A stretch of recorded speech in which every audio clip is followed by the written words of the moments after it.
estou me dirigindo a você, coordenador pedagógico da escola, e nós vamos conversar um pouquinho sobre questões da avaliação da aprendizagem. Tradicionalmente, eu diria assim, nos últimos 500 anos da educação ocidental, nós praticamos exames escolares.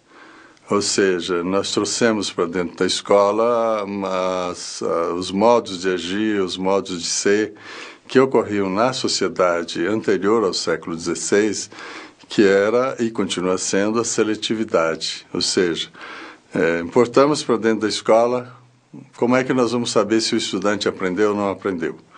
Essa foi a questão que se colocou à educação no século XVI, porque anterior ao século XVI a escola não era como nós temos hoje. A escola era uma relação de um mestre, 2 aprendizes, um mestre, 3 aprendizes. Chamavam-se as oficinas de mestres e aprendizes.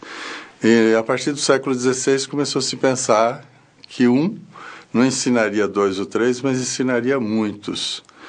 E como se começou a pensar em ensinar uma quantidade relativamente grande de estudantes, e então a pergunta subsequente era assim: como que nós vamos saber se eles aprenderam? Para saber isso, se importou da vida social os exames que eram utilizados para seleção de profissionais, seleção de soldados para o exército, enfim, diversos âmbitos da atividade social. E se era seletivo, se esse processo era seletivo, ele foi importado para dentro da escola como seletivo. E então ficou assim: quem aprende, permanece. Quem não aprende, é reprovado. Ou quem aprende, prossegue. Quem não aprende, é retido. E esse modelo esse modelo seletivo, ele perdurou do século XVI ao século XX na educação ocidental. Qual que é a função da avaliação? A função da avaliação é garantir o sucesso em qualquer lugar, né? Na empresa, na experiência religiosa, na política, no nosso cotidiano, na família, em todo lugar. A função da avaliação é garantir o sucesso. Ela é a parceira de quem produz algum resultado, é a parceira no sentido assim, de encontrar o melhor resultado de um determinado curso de ação, né? Então, nesse sentido, todos nós apostamos no sucesso. Eu, vocês, todos os seres humanos, afinal de contas, apostam no sucesso, né?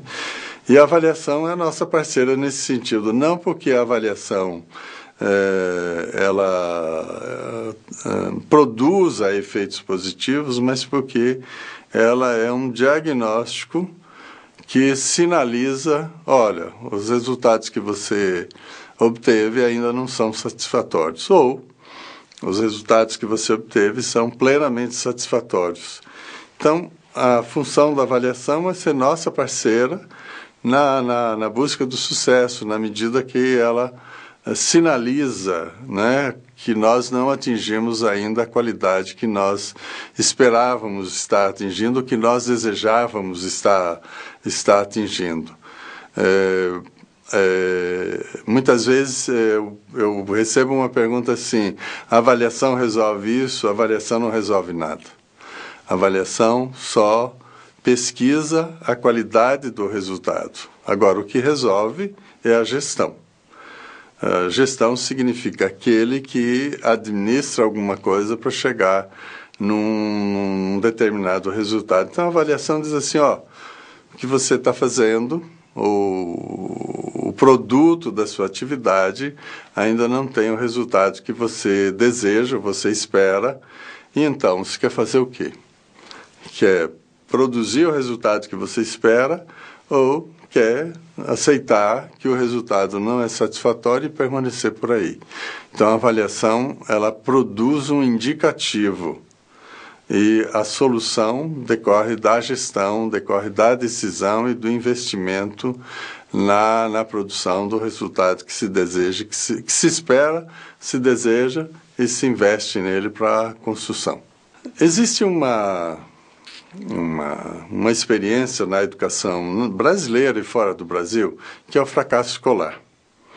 E nessa questão do fracasso escolar, nossa tradição, do século XVI para cá e nos nossos dias, é sempre dizer assim, quem fracassa é o estudante, né? Então, é o estudante que não tem desejo de estudar, o estudante que não aprende, o estudante que não lê, o estudante que se dispersa por outras experiências do dia a dia, do cotidiano, enfim. Ou então, até às vezes se amplia um pouquinho e usa alguns recursos sociológicos, assim, sujeito que vem das camadas populares e camadas desfavorecidas da população, depauperados do ponto de vista econômico, financeiro, mas também cultural, eles têm dificuldade de aprender, então produzem um fracasso escolar. E pouco tem se pensado assim, será que o fracasso escolar só decorre do estudante ou decorre também da instituição? Então, a partir de finais dos anos 1980, começou a se pensar assim, que também a instituição fracassa, né? E nesse período, no mundo e no Brasil, começou a se falar da avaliação institucional, ou seja, a instituição fracassa, ou ela pode fracassar. O Exame Nacional de Cursos, já agora dentro do governo Lula, com Cristóvão Buarque como ministro da Educação, foi substituído por um sistema chamado Sistema Nacional de Avaliação do Ensino Superior, dentro do qual tem uma prova chamada ENAD, Exame Nacional do Ensino Superior, né? Essas avaliações de larga escala elas têm a função de dizer assim, não é só o estudante que fracassa, o sistema pode fracassar. Então, nós precisamos observar se o sistema produz o efeito que promete ou se ele fracassa. Então, as avaliações de larga escala têm essa função de olhar do lado do estudante. Na sala de aula, que parece que não faria sentido uma avaliação de larga escala, faz sentido uma avaliação de pequena escala, mas que é maior do que avaliar só acompanhar o estudante individualmente. Então, um professor deveria fazer pelo menos uma curva de aproveitamento da aprendizagem dos seus estudantes. E essa curva de aproveitamento revelaria, vamos dizer assim, os efeitos que as suas aulas produzem sobre o grupo, não sobre o estudante individual. Então, vamos dizer assim, a curva é muito simples, não precisa nenhuma sofisticação estatística. Se eu tenho 50 alunos, quantos desses tiraram nota 1, numa escala de 0 a 10, por exemplo? Quantos tiraram 2, quantos tiraram 3, quantos tiraram 4, 5, 6, 7, 8, 9 e 10. Vamos supor que dos 50 estudantes, 5 tiraram 8, 9 e 10. 45 tiraram 5, 4,5, 4, 3,5, 3, 2,5, 2, etc, etc. O que isso está revelando? Que esse professor, né, eu como professor, estou ensinando 5 pessoas e 45 não. Então, uma pequena curva estatística pode demonstrar a fragilidade do meu trabalho, o fracasso do meu trabalho, não é? E é claro, eu posso dizer assim, mas nesse fracasso tem também o estudante, tem as condições, tem tudo isso, mas é importante, com uma curva de aprendizagem que revela uma fragilidade, é importante a gente olhar para o que está ocorrendo para o sistema. Então, a avaliação não pode ser só da aprendizagem do estudante, mas precisa ser do sistema, e dentro do sistema a sala de aula, de tal forma que a gente possa olhar assim, quem fracassa? Pode ser que quem fracassa é quem ensina, não é? É o sistema que pode estar fracassando. E se o sistema está fracassando, o que é que vamos fazer para ele não fracassar? Se o estudante individual está fracassando, o que nós vamos fazer? É o que tradicionalmente vem se chamando de recuperação, né? Então, são soluções do gestor para encontrar uma solução satisfatória no sentido de buscar um resultado positivo. É importante a gente pensar que o ato de avaliar é um ato de investigar, é um ato de produzir conhecimento, né? Ele se assemelha à pesquisa científica, ou ele equivale à pesquisa científica, a diferença está no resultado que se espera. A pesquisa científica pretende desvendar como que funciona a realidade, a avaliação pretende desvendar qual é a qualidade da realidade. Então, pela ciência, me interessa saber qual é a causa e qual é o efeito, ou quais são as múltiplas causas que produzem um determinado efeito. E, se eu puder manipular as causas, ou trabalhar, operar com as causas, eu posso modificar os efeitos. E eu poder trabalhar com as causas é o que nós chamamos hoje de tecnologia. Então, a ciência produz um conhecimento, a tecnologia produz soluções a partir do conhecimento. Vamos fazer um paralelo com a avaliação. A avaliação produz um conhecimento da qualidade do resultado de alguma coisa e, na medida que eu produzo esse conhecimento da qualidade, a tecnologia seria a intervenção. Se o resultado que eu obtenho da minha ação ainda é insatisfatório, a pergunta: o que é que eu vou fazer para ele vir a ser satisfatório?